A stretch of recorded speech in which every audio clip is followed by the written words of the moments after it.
She was about to get out of the car, but Michael locked the door. He stepped out alone to protect her. He knew that when a white woman shows up in the ghetto, the danger is almost certain. Michael walked up to the house where his mother used to live, but when he saw the government seal on the door, he understood. She had been evicted. Worse than that, she had abandoned him. Still, he kept a straight face, telling himself she had simply moved on to a better place. As they walked through the streets, Lois Tweed, the woman who had taken him in, seemed unsettled by the number of homeless people. They stepped into a plus-size clothing store. Michael had never been inside a store like that. He was nervous. Lois smiled and said, "Pick anything you like." He chose the cheapest thing on the rack. The next day, he went to school in his new uniform. Little Sean, Lois's son, clung to him like he was a hero. That night, Lois asked if he wanted to stay a while. She said she'd prepare a room just for him. Michael answered firmly, "I don't want to leave." Soon after, Lois was called to the school. Michael had put himself down as Little Sean's emergency contact. The teacher explained, he wasn't doing well on tests, but his protective instincts were higher than any other student.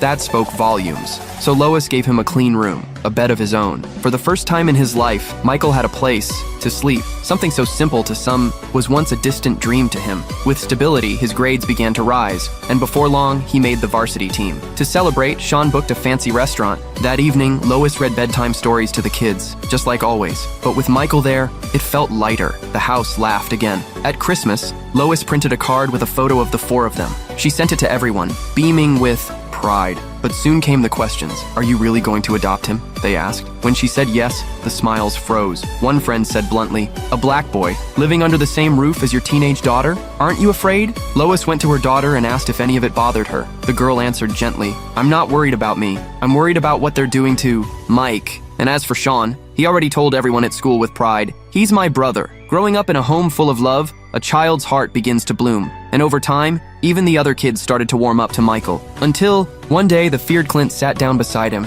as if he finally understood what really mattered. Maybe this is what family looks like.